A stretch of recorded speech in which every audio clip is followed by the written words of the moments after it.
y'all, so we're back with week 5 of our Bee Nuke updates, and this week y'all decided that we would add a honey super on, which is good because the hive is bursting at the seams, so we're going to show you how we do that. Alright, so let's crack open our hive.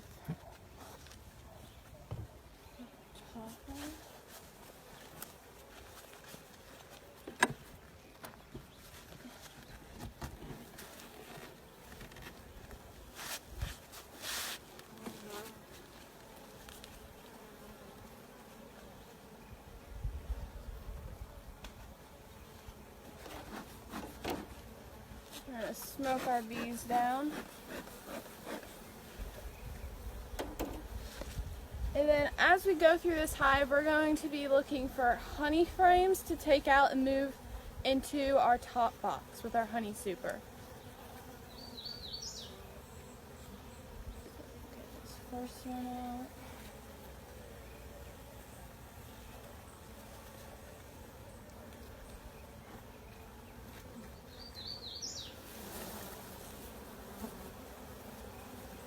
Alright, so this one has a lot of brood with a band of honey at the top.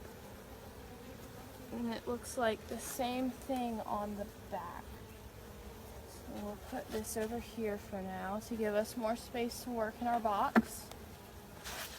And we'll move on to the next one.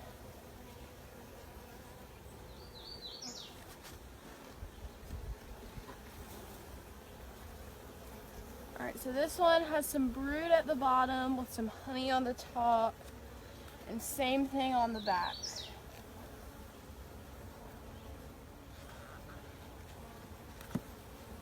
And while I'm going through the hive, I'm always taking a quick check for the queen, just to make sure she's in there, and especially when you're putting a honey super on. Alright, this one has some brood and some honey. And then there's some eggs over here on the back.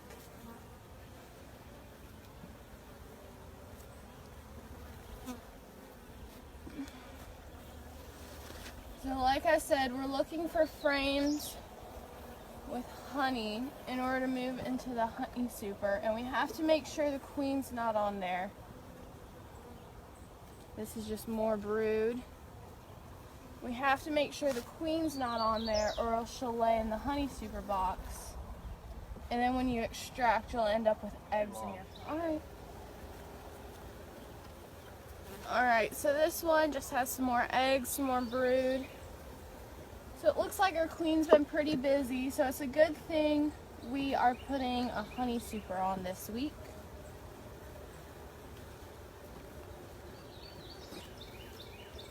Some more brood.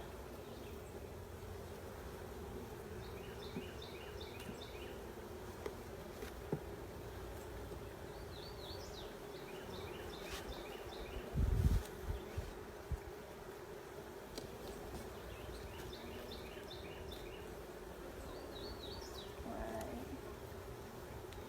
Here's another one with a little bit of honey.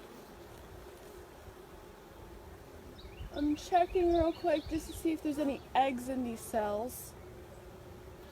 And it doesn't look like it, so I'm going to put this one over here so we can move it into our honey super. Move on to our next one. Alright, so it looks like here they're starting to fill in some drone right here and here. And this is kind of the first step if your hive's about to swarm, so it's a good thing we are adding a honey super just to give them a little bit more space.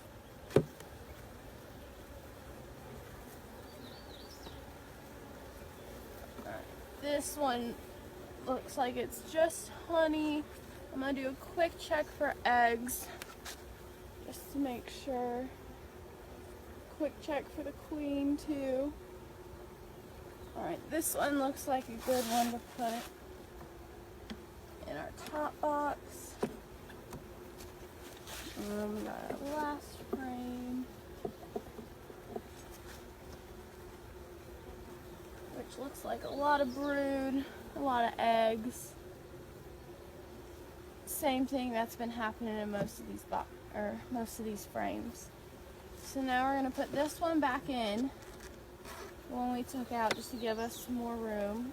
Put this one back in, and we'll take 2 frames, because we're taking 2 frames out. We're going to put 2 new frames in. Alright, and we're just going to slide everything over, giving ourselves some space.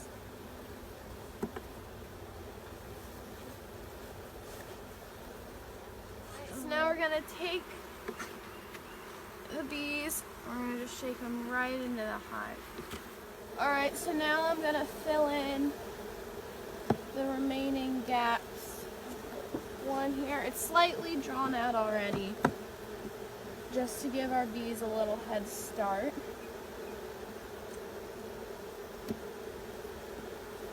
Put one here.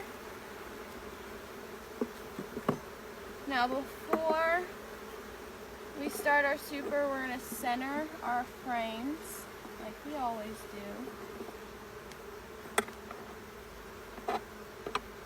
And now we're going to put our queen excluder on top.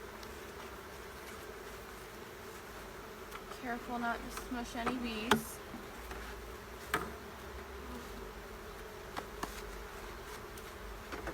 And now we're going to put our honey super on.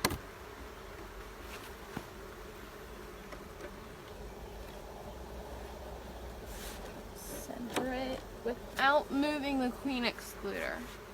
So the main goal is that the queen excluder stays in place, because if it gets out of place, there's a better chance of the queen being able to get up and lay in your honey super. So now we're just going to move these frames over and put the honey up in the super.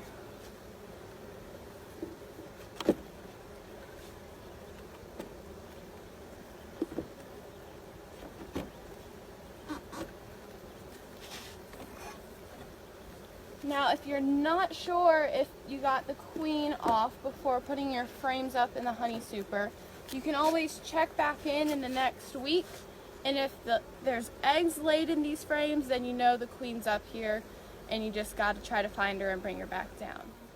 Alright, so now we're going to center these. We start with 10 because they're not super drawn out yet, or they're not drawn out at all really. So that way they can keep the comb nice and neat. But as the frames start to get drawn out more, we'll take one out and only have 9 frames, so then it's easier to uncap and extract. And now we just need to grab our feeder and top. You don't normally want to feed a honey hive, just because they'll end up putting capped sugar water in the cells instead of honey. But we only have a little bit of sugar water left, so we'll just let them drink that down. And then we'll probably take our feeder off next week. And that's it. And it's as easy as that. As y'all can see, we use deeps for our honey supers just because it's easier to standardize all of our equipment. But if it's easier for you, you can use mediums and they work just fine. But this is a slow process, so we're going to check back next week and see how much they've drawn out. See you then.